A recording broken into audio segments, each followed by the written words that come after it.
Energético del gobierno se opusieron a que se tuvieran en cuenta los 12 billones que en teoría busca recaudar la ley de financiamiento, porque consideran que esta es una presión indebida del Ejecutivo al Legislativo. Hoy juegas de titular. Eres la 10 de toda una familia. Han sido días, meses, años enteros entrenando, superando metas y desafíos con pasión, sudor y lágrimas. Hoy entras al campo, tocas el césped y te das cuenta de que este es tu escenario. Es tu momento. Tú y todo un equipo araneco harán historia mundial. Celebraremos sus logros, sus goles y triunfos en Blue, medio oficial de la Copa Mundial Femenina Sub-20 de la FIFA 2024.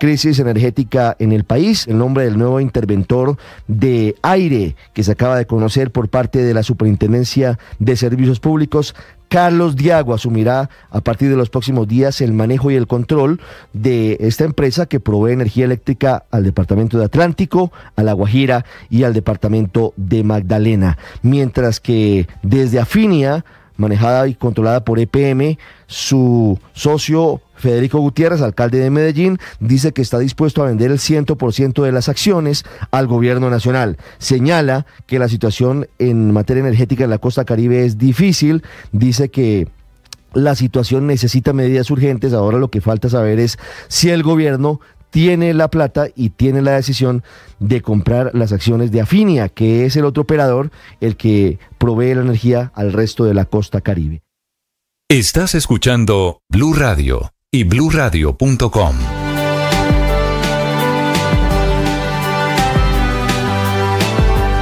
Alias Zeus fue oficial del ejército. Alias Zeus estuvo vinculado con grupos paramilitares, con narcotraficantes, había caído en Cúcuta, estaba detenido en una estación de policía y se escapó. Hoy, con lágrimas de cocodrilo, alias Zeus dice que él quiere volver a la justicia, que es inocente. Sin embargo, la Fiscalía está a esta hora anunciando que le hace un operativo muy importante de extinción de dominio a los bienes de este militar retirado que terminó siendo uno de los más violentos criminales en el conflicto. Felipe García, ¿por cuántos miles de millones de pesos fue esta incautación? Hola Ricardo, sí señor, fueron un total de 13 bienes de Juan Carlos Rodríguez alias Zeus, este exmilitar acusado de falsos positivos que se fugó de una estación de policía de Cúcuta, recordemos, tras ser capturado en abril de este año. Los bienes, de acuerdo con las autoridades, están evaluados comercialmente en 11.710 millones de pesos y están ubicados en el municipio de Yondó, Antioquia, Puerto Boyacá en Boyacá y en Bogotá, aquí en la capital del país. Todos estos bienes estaban a nombre de su pareja sentimental, su excónyuge, su exesposa y su hija. El 10 de abril, recordemos, alias Zeus fue capturado en flagrancia en inmediaciones de la vía que conduce a Pamplona a Cúcuta mientras traficaba armas y explosivos, y según la investigación, este hombre en total pues tenía estos bienes, todos estos bienes eran unas fincas, una casa, un apartamento, un garaje y 8 vehículos. Entre estos había incluso, Ricardo, 2 fincas gigantes, 2 fincas ganaderas con más de 500 hectáreas de extensión ubicadas en el Magdalena Medio y una camioneta además blindada de alta gama. Muy bien, Felipe, 7:03, cambiamos de tema, hablamos del presupuesto para el año entrante. Aurelio, en medio de lo que significan las discusiones, por ahora el Congreso, por ahora el presidente del Senado, Efraín Cepeda, le está ganando el pulso al presidente Gustavo Petro. Pues Ricardo, le quiero decir que como no hay legislación que haya o norma que haya dicho que eso se sugiere de aquí, en esa especie de limbo que quedó el país en materia presupuestal, pues le voy a dar una opinión de un lego. Yo creo que eso está hundido. Yo creo que el presupuesto se hundió. Porque si usted le niega el monto a un presupuesto, ¿de qué presupuesto va a hablar? ¿De qué presupuesto se va a discutir?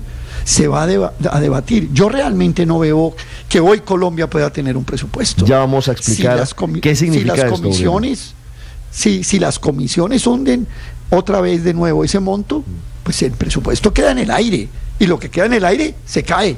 ¿O no es así? Se cae, pero el presidente tiene la facultad de expedir ese presupuesto vía decreto. Luego vendrán las discusiones de los efectos económicos, macroeconómicos, los efectos políticos de esa determinación, de eso que no ha ocurrido hasta ahora. 7:05. El representante de la Cámara, José Eliezer Salazar, es el presidente de las comisiones económicas conjuntas. Representante, buenos días. Ricardo, buenos días a usted y a toda la mesa de trabajo. Mire, lo vi ayer con cara de angustia, como a la mayoría de sus colegas, porque no sabían para dónde coger, qué hacer ante ese escenario. Negado 2 veces el monto del presupuesto del gobierno, pero también negadas las proposiciones de los congresistas. ¿Ya tienen claro el camino? ¿Ya tienen claro cuál es el paso que van a dar hoy? Bueno, no es negado, es no definido o no consenso en el monto, ni el de las 7 proposiciones, ni el que presentó el gobierno. No es negado, porque para poder ser negado, tendrían que haberse pronunciado las 4 comisiones. Y se pronunció una, y con una yo tomé la decisión de levantar, porque con una que no apruebe, pues así las otras 3 aprobaran, la ley es clara y no habría consenso. Claro, ese punto es importante. Ese punto es importante. ¿Qué sigue? Sí, ¿qué sigue? Pues hoy, porque la ley dice que hasta el 15, o sea, el sábado a las 12 de la noche. Aspiramos que hoy pueda haber algún consenso en algunas de las cifras. Si eso no se logra, hay una realidad. Acuérdate que el presupuesto es de gastos. Y hay un presupuesto de gastos radicado por el gobierno por 523 billones. Cuando tú vas a buscar el respaldo de ingresos de ese presupuesto de gasto, encuentras que solo hay 511 billones, faltarían 12 billones. Lógicamente que hay que tener en cuenta que el gobierno nacional en el día antier radicó una ley de financiamiento, que algunos llaman reforma tributaria, pero que en la forma como la radicó es una ley de financiamiento que tramitarán las 4 comisiones conjuntas bajo la presidencia de la Comisión Cuarta de Cámara, o sea, en el caso bajo la presidencia mía. Ese es el procedimiento a seguir. ¿Y qué pasa ahí? Que hoy, como tú lo dices, va a quedar un limbo mientras se tramita esa ley de financiamiento. Y el día que se tramite por 12, 10, 8, eso tienes que sumárselo a los 511. Y al final del partido, el presidente de la República deberá firmar un decreto de liquidación del presupuesto por el monto de esos ingresos, en los que apruebe el Congreso. Pero no vamos a dejar el presupuesto tirado, ni más faltaba. La otra semana, si no hay consenso, yo arranco el trabajo con los ponentes y coordinadores ponentes para la ponencia de primer debate. Pero si no hay acuerdo, ¿se puede seguir con el primer debate? Es decir, si no hay acuerdo sobre el monto del presupuesto, ¿se puede continuar en la discusión? Por supuesto, porque el presupuesto está radicado a las comisiones económicas y es responsabilidad nuestra. Ahora, si nosotros no lo aprobamos, si no hacemos el trámite que falta, recuerda tú que hemos agotado, o apenas estamos agotando un primer paso, que es 15 de septiembre, pero falta un segundo paso, que es 25 de septiembre, que es la ponencia de primer debate, y un tercer paso, el 20 de octubre, que es la ponencia de segundo debate en las plenarias. Si nosotros no hiciéramos ninguno de esos 2 pasos que faltan, ahí sí tendrían ustedes razón de decir que queda en el aire y lo aprobaría el presidente por decreto, o sea, el mismo que ellos radicaron. Pero eso no va a pasar porque el Congreso va a seguir el trámite y va a seguir trabajando. Claro, pero si el Congreso determina que el monto es distinto al que plantea el presidente, ¿qué pasa al final? ¿Prevalece el monto que apruebe el Congreso? Sí, necesariamente, porque hoy hay radicado un presupuesto de gastos. Recuerda tú que el presupuesto es sobre los gastos. Claro. Ya el gobierno lo radicó por 523 billones. El problema es que ese 523 tiene un déficit de 12. Si nosotros no llegásemos a aprobar la ley de financiamiento, necesariamente el día que vaya a liquidar el presupuesto, el gobierno nacional por medio de un decreto tendría que ser 511. ¿Me entiendes? Sí, lo entiendo, pero me queda una duda sobre la reforma tributaria o ley de financiamiento. Sí, hay que tramitarla. ¿Por qué la Cámara está apoyando en su mayoría esa reforma tributaria, a pesar de que se hacen advertencias por parte de expertos, de economistas, incluso por parte del Senado, diciendo, mire, lo primero que tiene que hacer el gobierno es apretarse el cinturón, lo primero que tiene que hacer el gobierno es ejecutar lo que tienen las fiducias por un lado y por otro lado disminuir el gasto público? ¿Por qué la reforma tiene ambiente en la Cámara y no en el Senado? No, la reforma es que en la Cámara hemos estudiado, desafortunadamente, y yo tengo que decirlo, nuestro colega Cepeda en una reunión de la ANDI se anticipó a decir que tenía los votos, y tú sabes que aquí hay también egos de las cámaras, las altas y las bajas, y entonces seguramente... Y mermelada también. Bueno, yo no sé, si tú tienes las pruebas, hágale, hermano, porque yo no puedo ratificarte eso. Lo que sí te puedo ratificar es que... Yo solamente le cito un meme y lo sigo escuchando. En la ley de el meme dice, no tengo pruebas, pero tampoco dudas, representante. Bueno, yo respeto tu opinión, ni más faltaba, pero en la ley de financiamiento hay 8 billones de pesos que no afectarían a nadie, que son... La regla fiscal, adelantarla al 2025, y eso te da casi 6 billones, y 2 billones en los ajustes que tiene que hacer en el recaudo la DIAN. Esos 8 billones... Pero eso no aumenta, no dispara el riesgo país, eso no tiene unos efectos macroeconómicos nocivos para la economía colombiana. Eso no termina, Duque se hizo y no pasó nada. Eso no terminaría haciendo que se dispare el precio del dólar. No, yo coordiné el presupuesto también en el gobierno de Duque y lo hicimos y no pasó nada. Esos son alternativas que tienen las comisiones económicas para poder ajustar el presupuesto. No, ahora, en lo que sí estoy de acuerdo contigo es que de ahí en adelante los otros 4 billones de pesos casi que son decisiones que afectan a alguien. Por ejemplo, si mañana nosotros llegásemos a aprobar el IVA para las apuestas por internet, eso representa casi 2 billones de pesos que les va a pagar a esas empresas que hoy venden, que tienen apuestas por internet. Es cierto, los afectaría a ellos. Hay otro artículo que afectaría los patrimonios, hay otro artículo que afectaría la retefuente a todo mundo, incluyéndonos a nosotros los congresistas, porque la base pasaría al 39 del 41. Todos esos artículos los vamos a revisar, porque yo estoy de acuerdo contigo que no estamos para andar inventando creatividades tributarias que vayan a afectar al pueblo colombiano. Sí. Pero hoy no sabemos si podría ser 12, 10, 8 o 6 billones de pesos, pero sí hay que mirar hasta cuánto podríamos llegar, porque si lo dejamos en 511 billones, por supuesto que esos 12 billones, ¿a qué le van a pegar? A la inversión, necesariamente. A la inversión. Doctor, porque nosotros no podríamos constitucionalmente tocar las transferencias, o sea, el sistema general de participación. Doctor Salazar, volviendo al tema del presupuesto general de la Nación y el monto que deberían ustedes aprobar esta semana, hay quienes dicen que esa es la estrategia del gobierno en este momento, que no haya acuerdo sobre el monto, porque de esa forma el gobierno, digamos que saldría ganador, porque podría expedirlo por decreto con el monto que quiere el presidente Gustavo Petro de 523 billones de pesos. ¿Qué opina usted de esa versión? Vuelvo y te repito, es imposible que el gobierno pueda aprobarlo por decreto cuando el presupuesto ya está radicado en las comisiones económicas y nos falta la ponencia de primer debate y segundo debate. Si las comisiones económicas no hicieran su trabajo, tú tienes la razón, le tocaría al presidente por decreto. Además, eso lo dice la ley y la Constitución. Claro, pero eso no va a pasar. Pero, doctor Salazar, perdóneme, lo interrumpo ahí. ¿Cómo se va a definir el monto del presupuesto en las comisiones si no se hizo previamente? Es decir, al final, ¿qué presupuesto va a salir de gasto si no se definió previamente?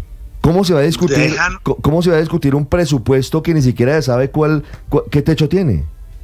Danos el día de hoy, porque acuérdate que tenemos chance hasta el 15, lo dice la ley. Claro. Entonces esto todavía no ha terminado. Claro, hasta el domingo. Pero si el domingo no hay acuerdo sobre el monto, estamos en un escenario que la verdad no es comprensible. ¿Cómo se va a discutir un presupuesto que no se sabe en cuánto está forado? Estamos en un escenario que sería inédito, pero que en el gobierno de Andrés Pastrana, las comisiones económicas se les pasó el tiempo, no definieron el monto y les tocó trabajar para primero y segundo debate y hubo presupuesto y no hubo problemas y lo demandaron y no lo tumbó la Corte Constitucional. Así que ya ha habido precedentes cuando tú no defines el monto. Tampoco no es lo usual, pero si no hay acuerdos en las comisiones económicas, nosotros tenemos que seguir trabajando, porque es que hoy tenemos una realidad, y es que tenemos el presupuesto radicado y tenemos una ley de financiamiento radicada que yo no puedo archivar sin discutirla.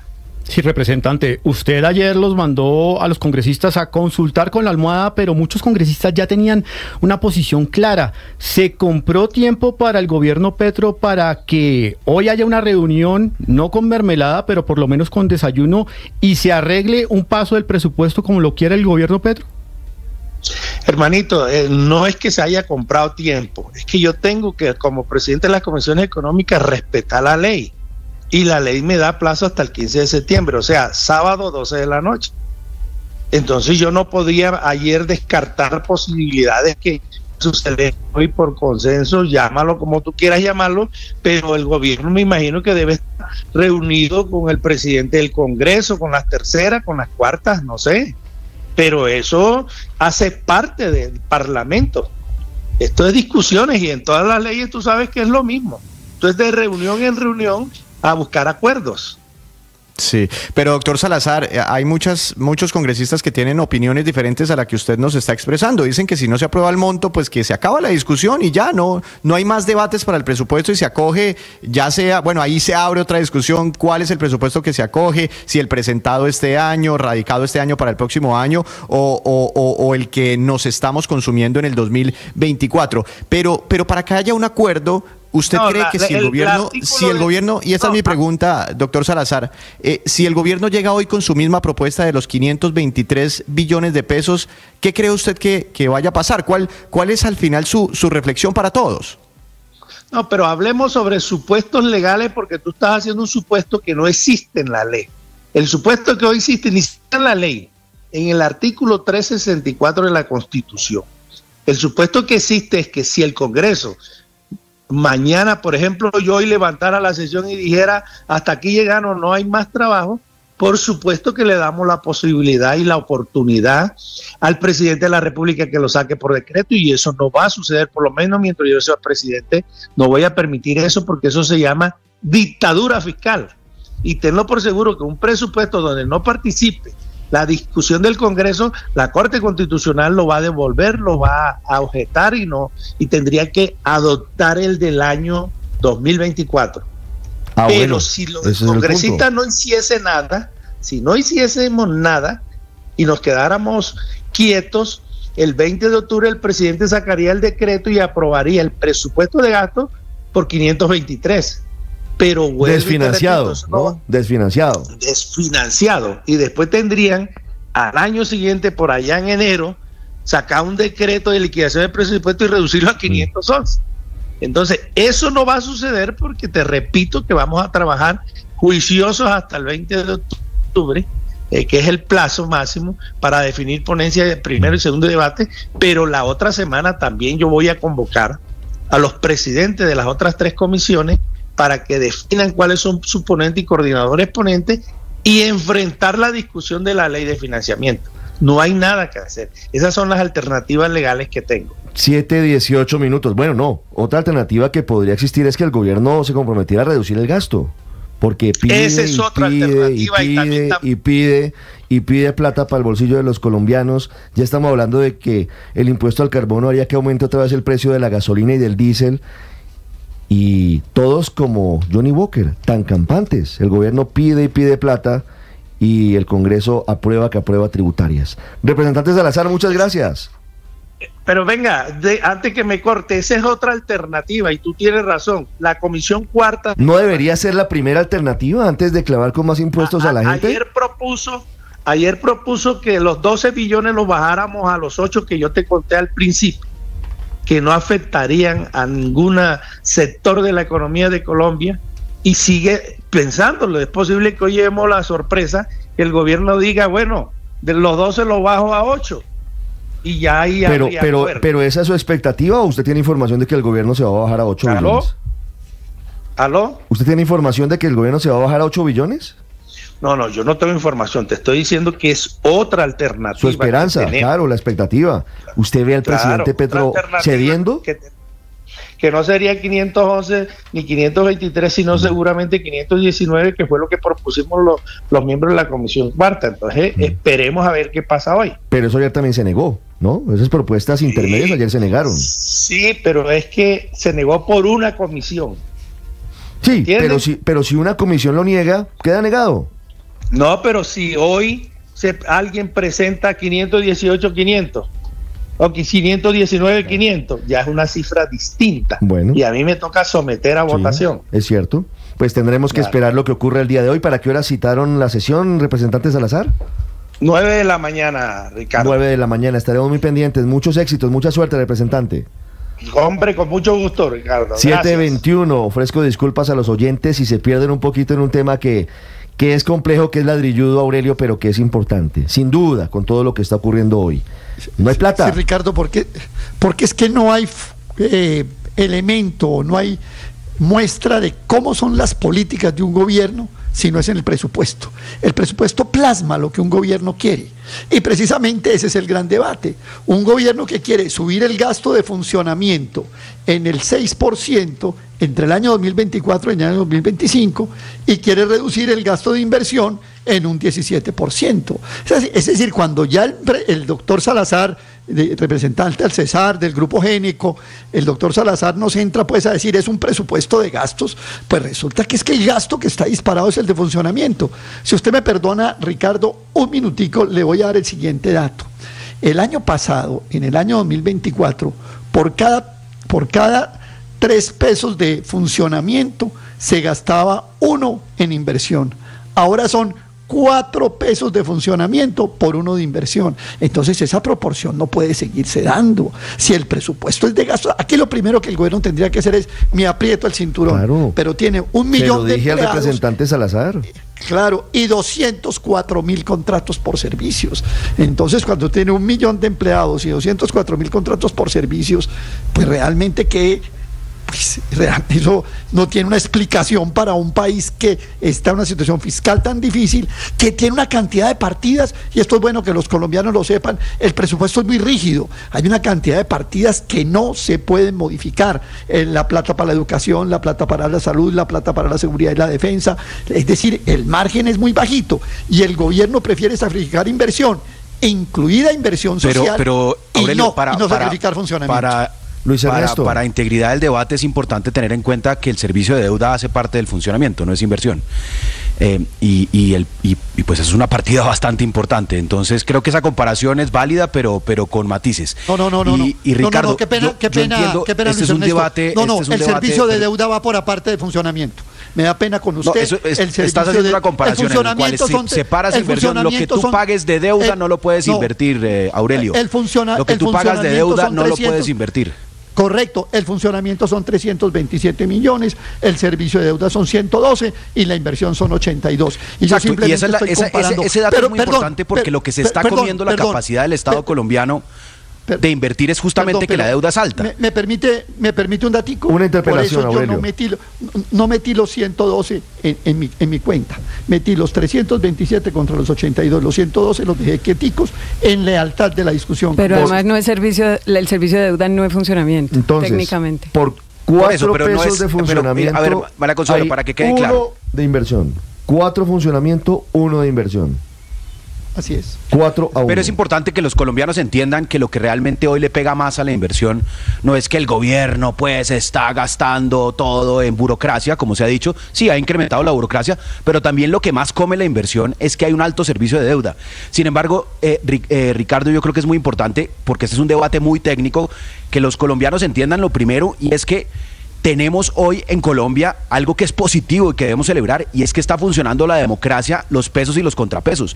Hay muchas personas legítimamente que se preocupan que el gobierno se excede en gastos, que el gobierno es muy autoritario. Pues está operando la rama legislativa haciendo su tarea, que es diciéndole al gobierno: no nos parece el monto que usted nos presenta, no nos parece que se gaste tanto en funcionamiento, le proponemos que lo baje tanto o a tanto. Y eso creo yo es importante que todos valoremos y que tengamos tranquilidad, que al final va a haber una solución. Y a mi modo de ver hay tres posibles escenarios, Ricardo. Uno es que el gobierno pues, insista en que tiene que sacar un presupuesto de 523 millones de pesos, y entonces el gobierno pues no hace ningún esfuerzo por conciliar en la Cámara, deja que eso se rompa y lo decreta. Pero ese decreto pues es un presupuesto desfinanciado, de nada le va a servir al gobierno porque la plata no va a estar.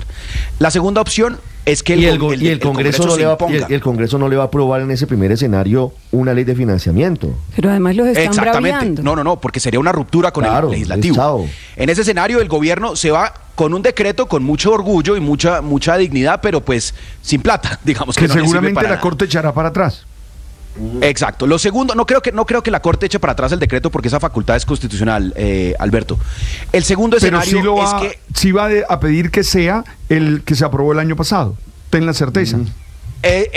Ahí está la discusión. Ese es un muy buen punto. El segundo escenario es que el monto que el Congreso se imponga y el Congreso diga: no, señor gobierno, nosotros vamos a votar y nos ponemos de acuerdo en bajar el monto a 511, que fue una opción que presentó el senador Cepeda, o a 499 como presentó la senadora Angélica Lozano, y forza al gobierno a apretarse el cinturón. Le decimos: oiga, usted tiene que bajar el monto, y se lo ordenamos porque si el Congreso lo aprueba, pues el gobierno no puede sacar por decreto un monto superior.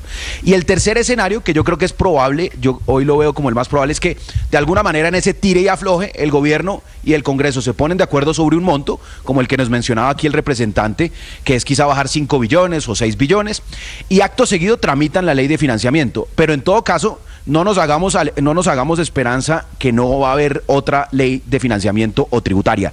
Lo que sí queda claro con todas estas discusiones del monto, Ricardo, es que plata no hay. Entonces el gobierno seguramente va a presentar, porque ya la presentó, van a tratar de tramitar esa ley de financiamiento como ley tributaria o como forma de recaudar nuevos impuestos. Yo creo que plata sí hay. Lo que pasa es que el gobierno o la tiene en fiducias, más de 50 billones de pesos, sin ejecución, por supuesto, o reduce la nómina, adelgaza la nómina que ha crecido de manera exponencial en los últimos meses. Y por el contrario, se aumentan las embajadas, se aumenta el gasto en órdenes de prestación de servicio, de personas que no se sabe muy claramente qué es lo que están haciendo. En fin, el mismo modelo que se aplicó en Bogotá cuando Gustavo Petro era alcalde. Aquí el punto es un tema absolutamente de orden de los factores. Si el presupuesto que se radicó por parte del gobierno no tiene 12 billones de fuentes, sencillamente hay que aprobar el que sí está financiado. Luego se tramita la ley de financiamiento. Lo que se apruebe después se adiciona con una adición presupuestal que el gobierno debe tramitar y que el Congreso seguramente va a discutir, pero en función de la ejecución. Es que lo que es muy absurdo es darles un cheque en blanco sin financiación, que además el histórico de los últimos 2 años demuestra que no se usa porque no se ejecuta. Entonces tiene que presentarse la adición cuando ya haya algo de ejecución. Antes no tiene ningún sentido. 7:28 minutos, Daniel. Ricardo, el gobierno se le están viendo las orejas, porque fíjese, está poniendo la plata en fiducias para esconder el problema de ejecución, y la está poniendo en fiducias para sacarla en el 2025, y presenta una reforma tributaria en donde lo que está buscando es plata para el 2025, para el momento de las elecciones, seguramente para aumentar mucho más de lo que nos decía Aurelio, el gasto en funcionamiento y en contratos de prestación de servicios para repartir plata y subsidios para ganar las elecciones en 2026. Entonces tiene el Congreso que aprobarle un presupuesto que esté financiado y disciplinar al gobierno en los temas de ejecución presupuestal, con debates de control político a cada entidad que esté por debajo de lo esperado de ejecución presupuestal, para que ejecute los recursos, porque no tiene ningún sentido lógica pedir más recursos para el año entrante cuando no hay ejecución y cuando están escondiendo la plata en fiducias para enmascarar los problemas de ejecución presupuestal. Y yo no veo esa voluntad. Ayer, escuchando al ministro Bonilla y al director de planeación, Alexander López, prácticamente Alexander López se pegaba una victimizada diciendo que es que el Congreso de la República le va a quitar los recursos para los programas sociales y para los subsidios y para la educación y para la salud. No, lo que está haciendo el Congreso de la República es disciplinar al gobierno y decirle, puede ejecutar el año entrante la plata que hay, no puede pedir un monto del presupuesto que esté desfinanciado. Y yo creo, por último, que la desfinanciación no es de 12 billones, está por lo menos entre 26 y 40 billones de pesos, lo que el monto de desfinanciación para el presupuesto. Ese es el mismo cálculo de Fedesarrollo, si no recuerdo mal. 7:30 minutos, Álvaro. Ricardo, el monto pues es una meta, porque no se puede gastar sin que esté financiado. O sea que no estamos hablando aquí de que se va a emitir moneda para gastar irresponsablemente, no. Las normas no permiten que si no está financiado no se cumpla ese monto. Además está la regla fiscal. Sobre los efectos internacionales, que es la preocupación de los mercados, acuérdese que el problema se dio hace varios años cuando se perdió el grado de inversión. Ya estamos pagando una deuda cara por falta de credibilidad. A mí lo que me preocupa de esto es que, acuérdese cómo se perdió ese grado de inversión, cuando el gobierno Duque no logró demostrar que podía financiar su presupuesto en el Congreso, porque el Congreso no le aprobaba por todo el tema del estallido. Entonces a veces la percepción de capacidad política es más importante. Y en eso, lo del funcionamiento. Hay que acordarse que el funcionamiento incluye muchas cosas, empezando por las pensiones.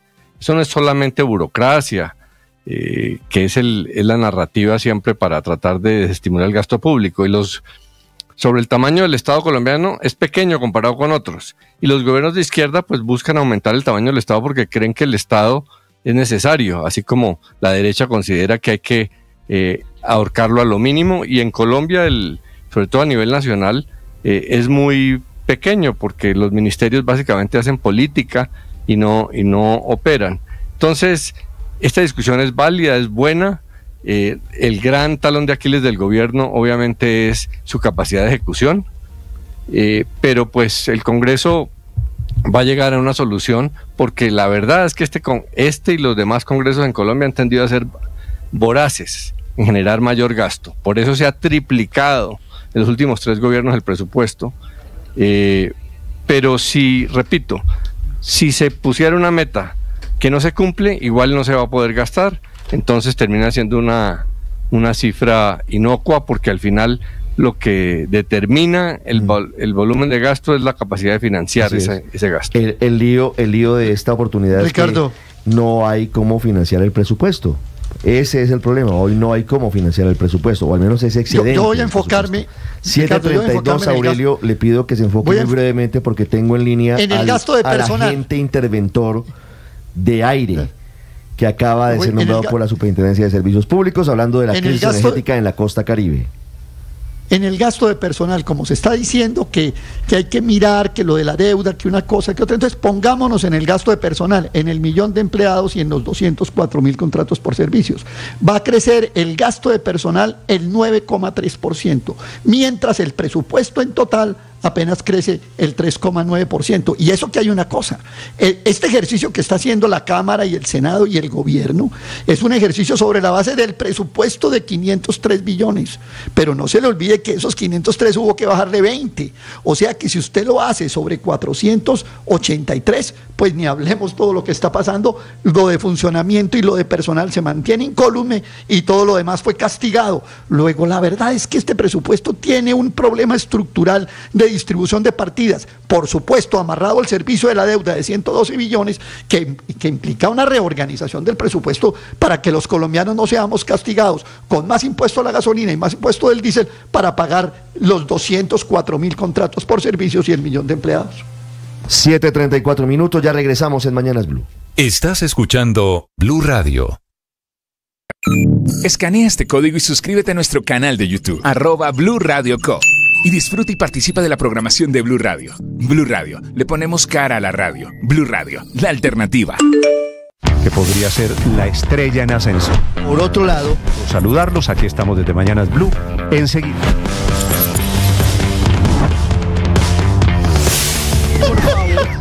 empeorado por la crisis que además tiene hoy el sistema de...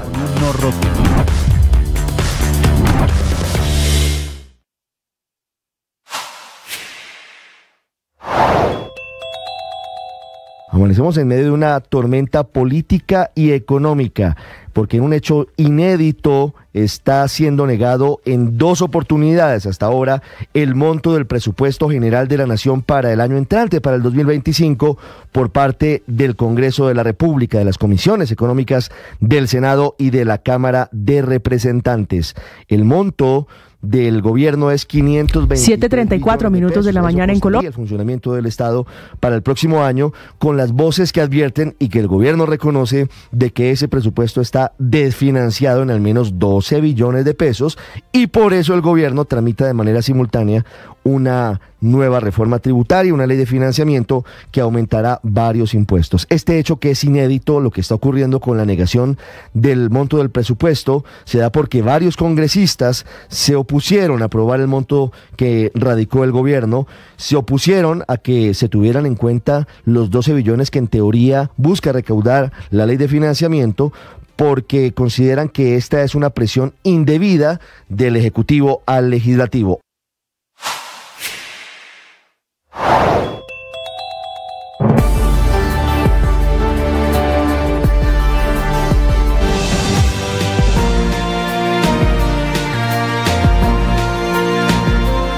Saludo en 30 segundos al agente interventor de la empresa Aire, el hombre que tiene sobre sus hombros la responsabilidad de evitar un apagón en Atlántico, en Magdalena y en La Guajira. Antes, Juan Camilo, la imagen viral del día ¿es en serio o es un montaje? ¿Joe Biden con la gorra de Donald Trump? Sí, es en serio, Ricardo. ¿Real? Es en serio, pero bueno, sí, es real. ¿Y lo hizo burlándose o qué pasó? No, lo que pasa es que estaba en un evento ayer por los homenajes de los atentados terroristas del 11 de septiembre y estaba en el departamento de bomberos de Shanesville, Pensilvania, que recordemos es otro de los puntos donde cayó uno de los aviones, el avión que se supone que venía al Capitolio. Y estaba en un evento de conmemoración y había un seguidor de Trump allí, tenía la gorrita puesta, y entonces Biden llegó hacia donde él y bromeando le dijo, ¿no quieres la gorra presidencial? Mira, aquí tiene el sello presidencial. Y el seguidor empezó a molestarlo diciéndole, tú eres un tipo viejo, ¿por qué no me pones un autógrafo ahí en la gorra? Escuchemos un momento el intercambio que tuvieron.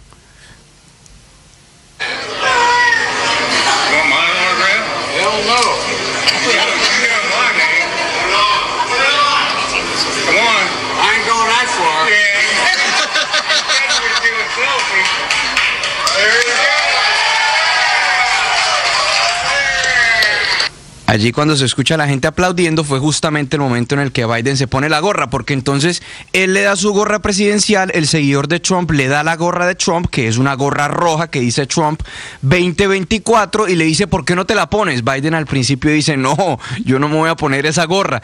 Entonces le pone el autógrafo a la gorra y entonces se la pone encima de la gorra que ya tenía puesta, así como bromeando, y es cuando la gente entonces empieza a aplaudirlo. Pues la Casa Blanca posteriormente dijo que fue un gesto de unidad a propósito de la unidad que necesita el país en torno a los homenajes para las víctimas de los atentados terroristas del 11 de septiembre, y también en línea con lo que fue esa imagen que se vio más temprano en el World Trade Center cuando estuvieron el presidente Joe Biden, Donald Trump, J.D. Vance y la vicepresidenta Kamala Harris. Digamos que un mensaje de unidad en medio de tantas divisiones políticas. Eso le iba a decir, los vi juntos a Joe Biden, Kamala Harris y Donald Trump en el memorial por el homenaje a los muertos, a las víctimas de los atentados del 11 de septiembre. También estaban allí. Sí. Es un mensaje que políticamente supera todo en Estados Unidos. La lucha contra el terrorismo de las víctimas van más allá de cualquier discusión partidista y de lo que está pasando hoy en esta campaña de polarización. 7:38, doctor Carlos Diago, buenos días. Buenos días, ¿cómo está? El doctor Carlos Diago será anunciado hoy oficialmente, ya es confirmada su designación como agente interventor de la empresa Aire. Doctor Diago, menudo problema que tiene encima. ¿Cómo va a asumir este reto? ¿Cuál es el estado de cosas hoy de Aire? ¿Y qué hay que hacer para evitar un apagón en Atlántico, en Magdalena y en La Guajira? Sí, gracias.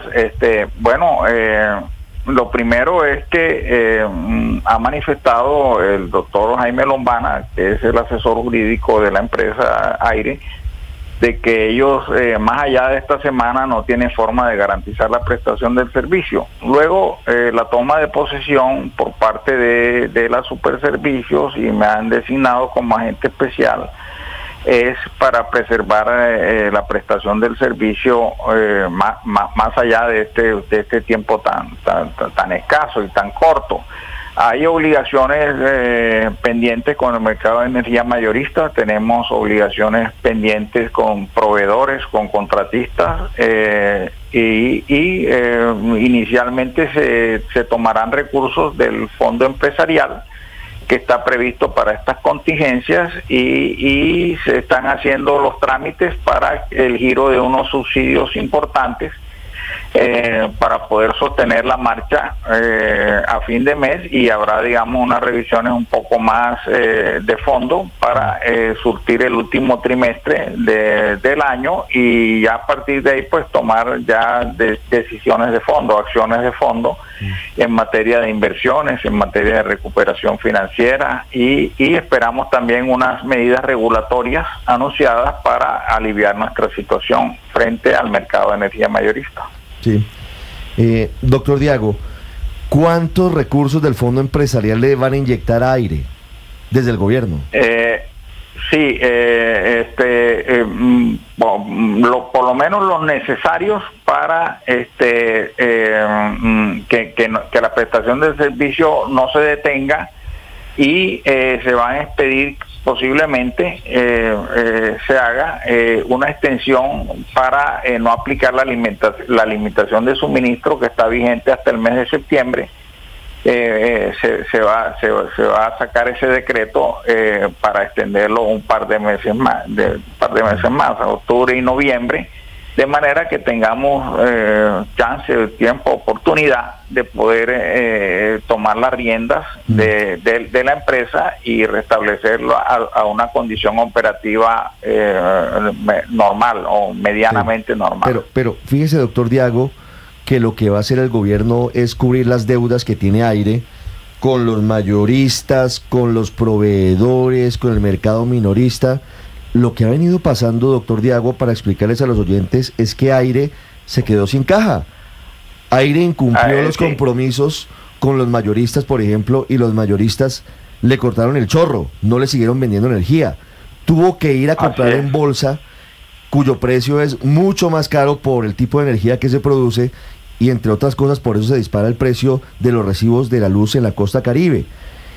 Por eso mi pregunta, creo que, no sé si tenga usted un estimativo de cuánto dinero, estimado, le digo, sé que preciso no hay todavía el dato, cuánto dinero del fondo empresarial, dinero del Estado, se va a inyectar a Aire para que se paguen las deudas que tiene Aire. Sí, pero más que todo lo primero es determinar, digamos, cuánto requiere Aire. Sí. Para funcionar en estado de emergencia, y lo que se vaya requiriendo, pues la idea no es agotar el fondo empresarial. El fondo empresarial es un recurso de emergencia que tiene la Superservicios para atender, digamos, las empresas que toque intervenir para preservar los servicios básicos. Estamos hablando de servicios públicos, energía, agua potable. Entonces es un recurso nacional que no la idea no es gastárselo en Aire. Entonces lo primero es ver qué es lo mínimo que necesita Aire para poder salir, digamos, del atolladero.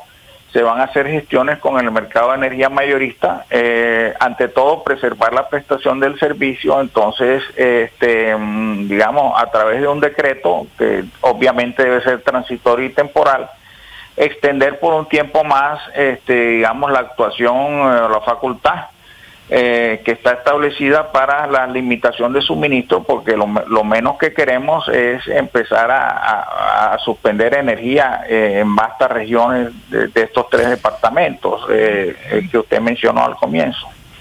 Sí, doctor Diago, ¿usted sabe cuánta plata hay en este momento en ese fondo empresarial, que es de donde va a salir como esa ayuda, ese salvavidas por unos días para aire? Y esa plata, dependiendo de la necesidad de caja diaria de esta compañía, ¿para cuánto tiempo podría alcanzar? Pues me han dicho que cuente por lo menos para el primer mes, o sea, los próximos 30 días, y a renglón seguido vendría unos subsidios que están pendientes, que entiendo que son del orden, pasan del $1 billón. Entonces, lo primero que hay que hacer es un ajuste al interior de aire, que es posible, no puedo afirmarlo con certeza, de que haya de pronto unas obligaciones que no representan ni agregan valor a la prestación del servicio. Esas son las primeras obligaciones que habrá que interrumpir. Sí, pero perdóneme, doctor Diago, porque usted nos da una noticia que también es importante.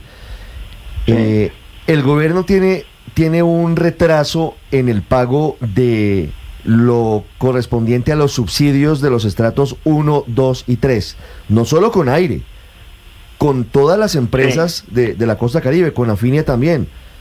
Usted nos anuncia que por cuenta de la intervención, después de la intervención, el gobierno ahora sí le va a pagar los subsidios correspondientes. Es la intención, o sea, el gobierno no los tiene en caja, por decir que se pretenda decir de que el gobierno los ha retenido. Y como bien tú dices, corresponde no solo a aire, sino los subsidios pendientes para Afinia y para las otras empresas que manejan atención de usuarios de estratos bajos. Pues el gobierno no es ningún secreto que tiene algunas dificultades de caja. Hay problemas de caja, claro. Sí, problemas de caja, pero la situación de aire ya es un globo que se revienta.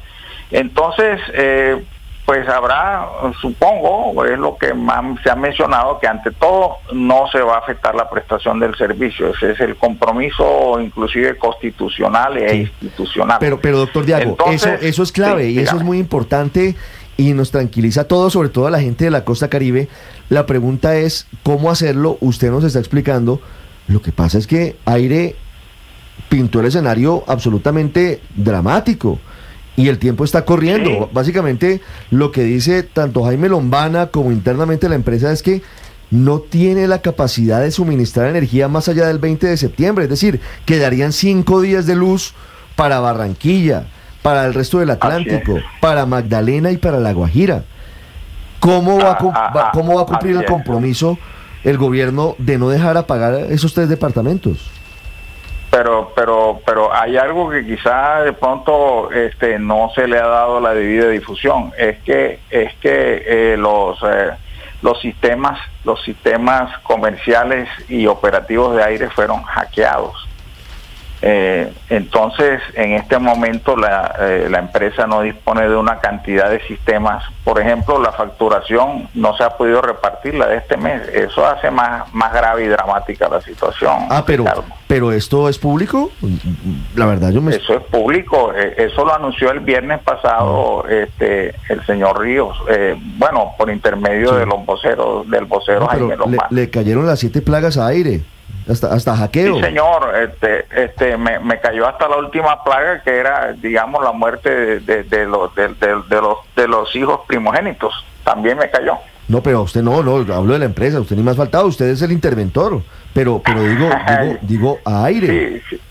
Sí, pero haga de cuenta que yo soy el médico que tiene que intervenir un paciente con un múltiple colapso orgánico. No, pero está en coma, con pocas probabilidades de sobrevivir. Lo tenemos entubado, ¿no? Entonces, de alguna manera lo sostenemos, ¿no? Sí. Hábleme de ese hackeo que denuncia aire. ¿Ese hackeo qué consecuencias tiene? Sí, le voy a decir que operativamente estamos funcionando. El control de nuestras subestaciones es una colaboración que ha prestado Siemens, con un sistema, digamos, demostrativo, casi que de laboratorio, que estamos operando muy precariamente. pasamos realmente en una alerta más que naranja el día del partido. Eso pues no lo difundimos porque era crear un pánico o algo pues inconveniente. Afortunadamente pues eso se sorteó y ya estamos ya en la siguiente instancia. Preocupa que es que no tenemos la colaboración, no podemos tener precisamente por las deudas acumuladas. Nuestros contratistas, digamos, que atienden los daños y la prestación del servicio y todo eso, la reposición de transformadores y todo eso, pues no tenemos el concurso de ellos porque se les debe mucho dinero, ¿ya? Entonces, esas son como las plagas de la langosta o el río Nilo contaminado, ese tipo de cosas. Pero ciertamente, Ricardo, están las 7 plagas, pero hay que intervenir pues muy pronto. Y lo más pronto que se puede hacer o que pudimos hacerlo es lo que tenemos previsto para hoy, lo que está previsto para hoy. Sí, que es en este caso el acto protocolario para el inicio formal de la intervención. Entiendo que será a partir de las 2 de la tarde. Doctor Diago, pero a propósito de ese hackeo que usted está planteando, hace una semana exactamente, prácticamente Barranquilla está bajo un apagón tras otro. Es como una mancha negra que se está extendiendo por especialmente los sectores del suroccidente de Barranquilla, que ya sabemos ha generado muchas protestas. ¿Qué tiene que ver ese hackeo con lo que ha sido esta falla casi que sistemática en diferentes sectores y esta falta de respuesta inmediata para la atención y la reparación de los daños? Sí, como bien decía Ricardo, el hackeo es la plaga, es lo que llamo la última plaga, ¿no? El apaga y vámonos, el apaga y vámonos es equivalente a la plaga de la muerte de los primogénitos. Entonces, ya la empresa venía muy mal, así como tú lo mencionas. La empresa no tiene reserva de inventario, por ejemplo, de transformadores de distribución. Muchos transformadores de distribución están sobrecargados porque corresponden a atención de zonas que llaman subnormales. Entonces, son transformadores que están, no propiamente en las mejores condiciones y son susceptibles de con cualquier, por ejemplo, con cualquier lluvia o cualquier cosa, se produzca, un daño en ellos y entonces haya que reemplazarlos. Pero si no tenemos, si no hay transformadores en el almacén, en bodega, en stock, en reserva, lo que hacen es que se busca qué transformador grande haya que no esté a plena carga y se hacen unos movimientos de transformadores y eso demora días. Y la gente pierde la paciencia, cualquiera lo hace. Pero, o sea, es decir, doctor Diago, usted mencionó lo del partido de esta semana de la Selección Colombia frente a Argentina. ¿Por qué no nos cuenta qué pasó? Porque, digamos, en un escenario así es que se mide realmente qué tan grave es la situación. En momentos de estrés, de picos de consumo, no solo por la gente que está en el estadio, sino la gente encendiendo televisores, equipos de sonido para ver el partido. ¿Estuvo en riesgo en ese momento la prestación de servicio? Porque se vienen más partidos, ¿no? Y porque ¿qué tan estresado está el sistema como para interrumpirse en un momento así de un pico de consumo tan importante como el que se deriva de un partido de la Selección Colombia?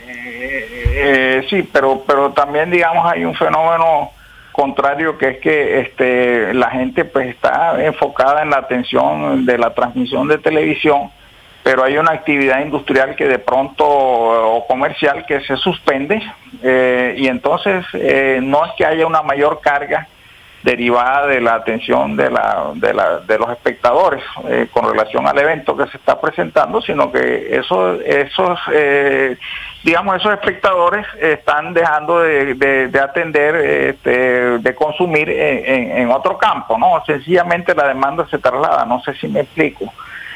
Claro, y realmente y no se presenta un real estrés como tal, pero sí se concentra mucho la demanda en la zona de la subestación donde está ubicado el Estadio Metropolitano.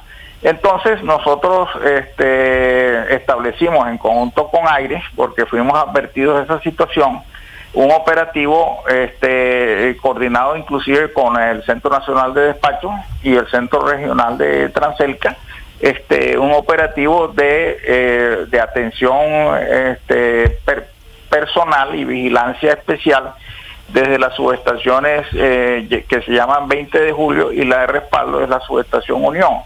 Entonces en todo momento estuvimos encima de que cualquier, por ejemplo, si hubiese habido una lluvia que hubiese afectado algún circuito, teníamos previstas las transferencias y todo eso. Así funcionamos en el sector eléctrico por costumbre, cada vez que hay un evento importante. ¿No hubo un riesgo real de apagón en el partido? No hubo un riesgo real de apagón, salvo una contingencia climatológica, era lo único que podía afectarnos, y afortunadamente pues hubo buen tiempo, así que transcurrió la cosa bien. Pero doctor Diago, y la ventaja, sí, dígame. Estrés del sistema, apagones, hackeo, deudas, ¿hasta cuándo va a poder operar el sistema de aire y surtir energía a los departamentos donde está operando? No, yo le garantizo que no va a haber apagón, se lo garantizo, porque hay el concurso también a través de las iniciativas del gobernador Verano de apoyar, y a través de Transelca, la empresa que hace la mayor parte de la transmisión de energía, de darnos el apoyo técnico. Y yo estoy contactando de empresas de tecnología para recuperar a la mayor brevedad posible tanto el sistema comercial, el sistema administrativo y sobre todo el sistema operativo. Lo vamos a recuperar porque lo que hizo Siemens, o lo que ha hecho Siemens, es una colaboración. Entonces posiblemente tengamos eso ya un sistema un poco más formal, habida cuenta que no se va a ceder a las pretensiones de los hackers, que todavía no las han manifestado, pero serán una millonada de dólares, pues, que será imposible pagar. Mire, hackeos pasan, hackeos como el que denunció Nicolás Maduro en el Consejo Electoral en Venezuela, hackeos pasan. Doctor Diago, ¿en qué se va a traducir la mejoría de la prestación del servicio de luz para la gente en el Caribe? Porque hoy hay apagones, es decir, no estamos hablando de Suiza ni de Noruega, perdón, hay apagones diarios, se va la luz de manera imprevista. Y es muy cara. Y es carísima. Es carísima, son como las dos cosas que más nos afectan. Sí, es cierto. La red está, digamos, agotada, o sea, agotada, sobrecargada. Bueno, entre otras porque Aire no hizo una actualización ni renovación de la infraestructura. Así es, tienen toda la razón. Ellos realmente no tenían el músculo financiero. Ellos presentaron una documentación correspondiente a unos ingresos esperados de una venta de una electrificadora, de una empresa distribuidora llamada Enertolima. Enertolima era de propiedad del Grupo Ríos a través del entramado de empresas, dentro de las cuales está Colombian Capital, creo que así se llama. Entonces ellos le vendieron a Celsia por 1.6 billones de pesos los activos de Enertolima. Un negocio muy importante, con una ganancia bastante importante. Sí, un negocio grande. Sí, pero no se tradujo quizás, y esto es una especulación mía, de pronto en un ingreso efectivo que le diera el músculo, sino entiendo que era a través de subrogaciones de créditos y cosas así. Entonces la realidad mostró que no tenían el músculo para hacer las inversiones, porque tarifariamente estuvieron protegidos, porque la CREC implementó un régimen tarifario especial que consideró cobrarle a los usuarios la totalidad de las pérdidas, incluyendo las llamadas pérdidas no eficientes o no identificadas, o negras, o fraudes, o los robos. O sea, los que sí pagamos por los robos de los que roban. Obvio, doctor Diago. Entonces, eso es una parte. La otra parte es que se nos sobrecargó una especie de sobretasa por cartera del 20% de la componente de comercialización, y la otra es que se permitió el cobro anticipado de las inversiones que se prometían efectuar, que tampoco se efectuaron. Entonces, realmente el incumplimiento fue flagrante. Me consta que los pliegos y las especificaciones y los compromisos que fijó la Superservicios en cabeza de la doctora Natasha fueron muy bien establecidos y fueron públicos, anunciados. El ritmo de inversión debe ser del orden de 700.000, 800.000 millones de pesos anuales por los primeros 5 años. Y eso la verdad no se cumplió. Sí, doctor Diago, esa es la realidad. No redujeron las pérdidas, no lograron reducir las pérdidas, etcétera, etcétera. Mire, doctor Diago, con última pregunta que le formulo, con ese escenario, si el gobierno logra estabilizar financieramente Aire, ¿existe la posibilidad de que una vez lo estabilice, una vez pague las deudas, una vez lo deje 0 kilómetros, si llegara a darse esa posibilidad, el gobierno se lo devolvería 0 kilómetros a los dueños actuales para que lo coja 0 kilómetros sin crisis? A ver, todas estas inversiones que se hacen o todos estos egresos hacia una compañía que es privada se deben hacer bajo un esquema de capitalización. ¿Qué significa capitalización? Que cada dinero que meta, que introduzca o que alimente para soportar la operación y la expansión de Aire, de la distribuidora comercializadora Aire, tiene que ser debidamente capitalizado, porque si no, pues sería una especie de peculado o detrimento patrimonial. Entonces, ¿eso qué va a implicar? Va a implicar un cambio en la composición accionaria de Aire, que va a llevar indudablemente a que haya mayoría accionaria de parte de la nación. Entonces, en ese sentido, quien asumiría el control de Aire sería la nación, dependiendo de la cantidad de